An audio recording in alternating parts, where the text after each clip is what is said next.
Now, the Duke of Sussex attended the Invictus Games anniversary last night, and he was just a couple of miles away from his father, who was holding his first garden party of the year.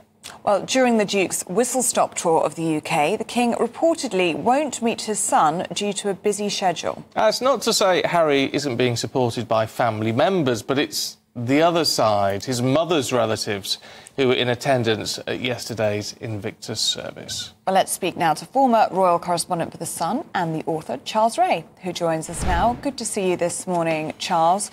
I think a lot of people will say that Harry's done so much damage to the royal family that the King has every right to say he's too busy to see him, but I just find it really sad.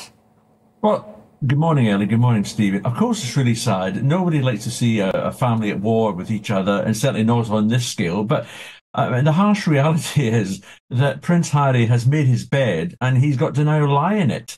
And I think what we've seen over the last couple of days is how wide the rift is between him and the rest of the family.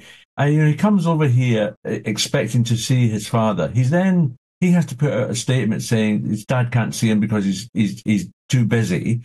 And the big telling snub of all is the fact that they announced that Charles will be with his other son, William, on Monday to hand over the honour of being Colonel-in-Chief of the Army Air Corps, which was Harry's old regiment. Now, they could have waited for that announcement today when Harry flies out, or tomorrow, but they chose to do it beforehand. Now, that's basically putting Harry back in his box.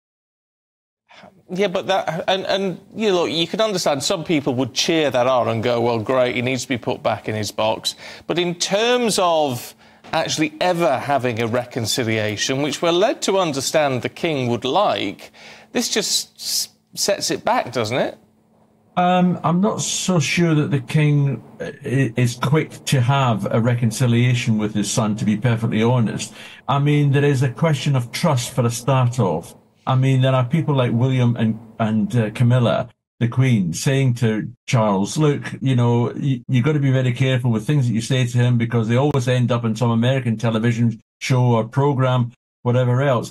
I mean, there is a lot gone under the bridge, as I've just said. You can't trash the family the way he has and Meghan has, with Oprah Winfrey, with Spare, with the Netflix programmes, and expect the King then to say, forget about it, come back in, we're all happy again.